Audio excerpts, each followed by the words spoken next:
SSC तरफ बहुत गुड़ा भैकेन्सी आसवा जाऊँगी। भैकेन्सी सेक्टरटे हूँ एसएससी तरफ आगे आसवा कॉन्स्टेबल पोस्ट रिक्वायरमेंटर डिटेल इनफर्मेशन भिडियो को शेष पर्यटन देखूँ। हेलो फ्रेंड्स, आपको स्वागत करुच्ची Odisha job vacancy YouTube channel को। जदि आप चैनल को सब्सक्राइब करते चैनल को सब्सक्राइब करूँ, सियाड़े बेल आइकन को प्रेस करूँ लेटेस्ट जॉब रिलेटेड इनफर्मेशन सर्वप्रथम देखापी। एसएससी तरफ आसवा से कॉन्स्टेबल रिक्वायरमेंटर वैकेंसी पोजिशन कौन रहा चाहूँ देखने। Constable driver for male only UR category रहा 148, EWS 136, OBC 114, SC 245, ST 31, total vacancy रहा 574। कॉन्स्टेबल लैबोरेटरी असिस्टेंट यूआर रहा 5टी, ईडब्ल्यूएस कौन वैकेंसी ना, ओबीसी 11टी, एससी 5टी, एसटी कौन वैकेंसी ना, टोटाल वैकेंसी आप 21टी। कॉन्स्टेबल वेटेरिनरी यूआर रहा 67टी, ईडब्ल्यूएस 15टी, ओबीसी 42टी, एससी 19टी, एसटी 18टी, टोटाल वैकेंसी आप 161टी। कॉन्स्टेबल आया फीमेल ओनली यूआर कैटेगोरी रहा 2टी वैकेंसी, ईडब्ल्यूएस कौन वैकेंसी ना, ओबीसी 2टी, एससी गोटे, एसटी कौन वैकेंसी ना, टोटाल वैकेंसी रहा आपंकर 5टी। कॉन्स्टेबल कार्पेंटर यूआर कैटेगोरी आप वैकेंसी रहा गोटे, ईडब्ल्यूएस कौन वैकेंसी ना, ओबीसी एससी कौन वैकेंसी ना, एसटी 2टी वैकेंसी रहा टोटाल वैकेंसी आप 3टी। कॉन्स्टेबल प्लम्बर यूआर कैटेगोरी कौन वैकेंसी ना, ईडब्ल्यूएस कौन वैकेंसी ना, ओबीसी गोटे वैकेंसी रहा, एससी कौन वैकेंसी ना, एसटी कौन वैकेंसी ना, टोटाल वैकेंसी आप गोटे। कॉन्स्टेबल पेंटर यूआर कैटेगोरी 5टी वैकेंसी, ईडब्ल्यूएस गोटे वैकेंसी, ओबीसी 2टी, एससी 2टी, एसटी 2टी, टोटाल वैकेंसी आप 12टी।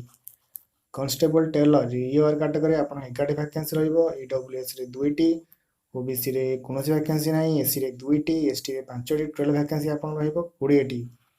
कॉन्स्टेबल कबलर यूआर कैटेगोरी आपंकर 16टी वैकेंसी रहा, ईडब्ल्यूएस 2टी वैकेंसी रहा, ओबीसी 2टी, एससी कौन वैकेंसी ना, एसटी कौन वैकेंसी ना, टोटाल वैकेंसी आपंकर। कॉन्स्टेबल गार्डनर यूआर कैटेगोरी आपंकर 8टी वैकेंसी रहा, ईडब्ल्यूएस कौन वैकेंसी ना, ओबीसी गोटे वैकेंसी रहा, एससी एसटी कौन वैकेंसी ना, टोटाल वैकेंसी आपंकर 9टी।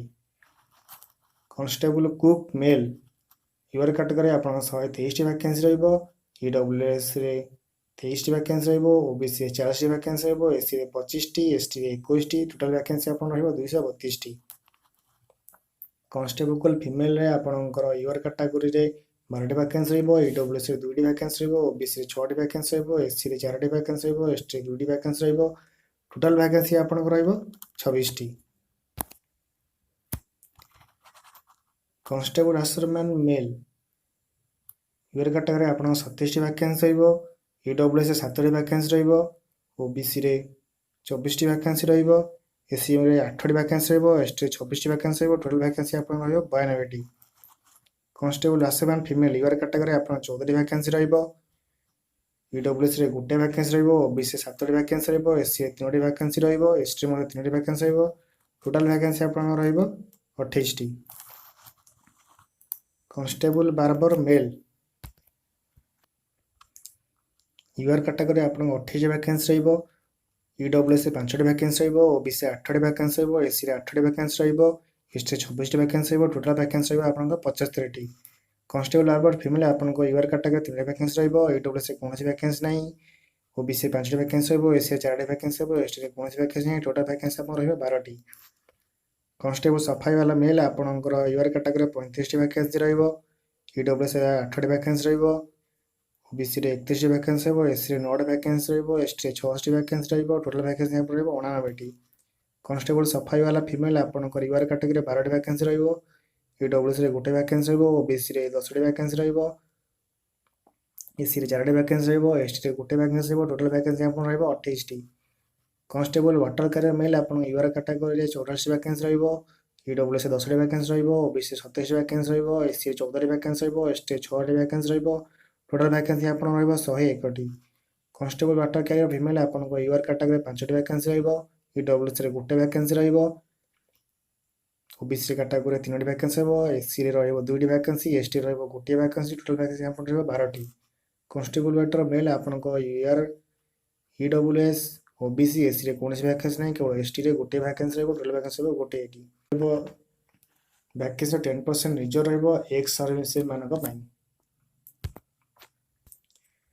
एलिजिबिलिटी रे आपनकर मगा जायछि constable driver only for male आपनकर एज मगा जायछि 21 37 वर्ष मध्य हवा दरकार एसेंशियल एजुकेशनल क्वालिफिकेशन मगा जायछि matriculation or equivalent from recognised board must possesses valid heavy vehicle driving licence constable laboratory assistant पई आपन एज मगा जायछि 18 ରୁ 25 मध्य हवा दरकार एसेंशियल एजुकेशनल क्वालिफिकेशन आपन matriculation with science from recognised board or institution should have certificate in laboratory assistant course from an institution recognized by central government or state government.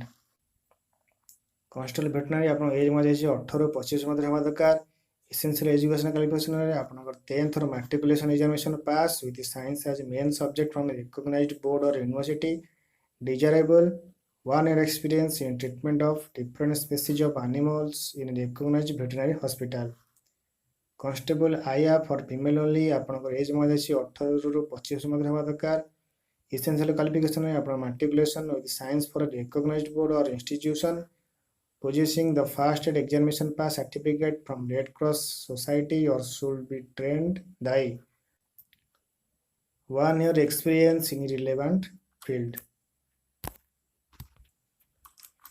Constables, carpenter, plumber and painter आपनकर age मगा जायछि 18 ରୁ 25 मध्य हवा दरकार essential education qualification रे matriculation or equivalent from a recognized board 2 years work experience in respective trade or 1 year certificate course from a recognized industrial training institute or vocational institute with at least 1 year experience in the respective trade or 2 years diploma from a recognized industrial training institute in respective trade or similar trade and most qualified trade test. Constables, cook, washerman, barber, सफाई वाला, water carrier, waiter, tailor, gardener and cobbler आपन as मगा जायछि 18 ରୁ 23 वर्ष मध्य हवा दरकार essential qualification रे matriculation or equivalent from a recognized board with 2 year work experience in respective trades or 1 year certificate course from a recognized industrial training institute or vocational institute with at least 1 year experience in the trade or 2 years diploma from a recognized industrial training institute in the trade or similar trade most qualified trade test. Note ଦେଇଛି ଆପଣଙ୍କ multi skilled candidates will be given preference. Last date of receipt of application. The closing date for receipt of application will be 30 days from the date of publication of advertisement in employment news. ଏହି recruitment ପାଇଁ ନୋଟିଫିକେସନଟି ଏପର୍ଯ୍ୟନ୍ତ employment ନ୍ୟୁଜରେ publish କରାଯାଇ ନାହିଁ ଯେବେ publish ହେବ ସେବେଠୁ 30 ଦିନ ପର୍ଯ୍ୟନ୍ତ ଆର ଆପ୍ଲାଏ ଡେଟ୍ ରହିବ ଯେବେ ବି ଏମ୍ପ୍ଲୟ ନ୍ୟୁଜ ପବ୍ଲିଶ ହେବ ମୁଁ ଆପଣଙ୍କୁ ଜଣାଇଦେବି ଆପଣ କିଛି ବ୍ୟସ୍ତ ହେବାର ନାହିଁ ଫି ରହିଛି ଆପଣଙ୍କର ଅନରିଜର୍ଭଡ ଇଡବ୍ଲ୍ୟୁଏସ୍ ଓବିସି କାଟାଗୋରୀ ପାଇଁ 100 ଟଙ୍କା ରହିଛି ଏସସି ଏସଟି ଏକ୍ସ ସର୍ଭିସମ୍ୟାନ୍ ଏବଂ ଫିମେଲ କ୍ୟାଣ୍ଡିଡେଟ୍ ପାଇଁ କୌଣସି ବି ଆପ୍ଲିକେସନ ଫି ନାହିଁ ଏହି ରିକ୍ୱାରମେଣ୍ଟର ଆପ୍ଲାଏ ମେଥଡ ଅନଲାଇନ୍ ରହିବ ଯାହାକି ଆପଣଙ୍କୁ एसएसपी रो ऑफिशियल वेबसाइट www.ssprectt.gov.in रे जाई अप्लाई करिया को पड़िबो जदि वीडियो आपनको भल लागिछि वीडियो को लाइक करंतु सांग मानक संग शेयर करंतु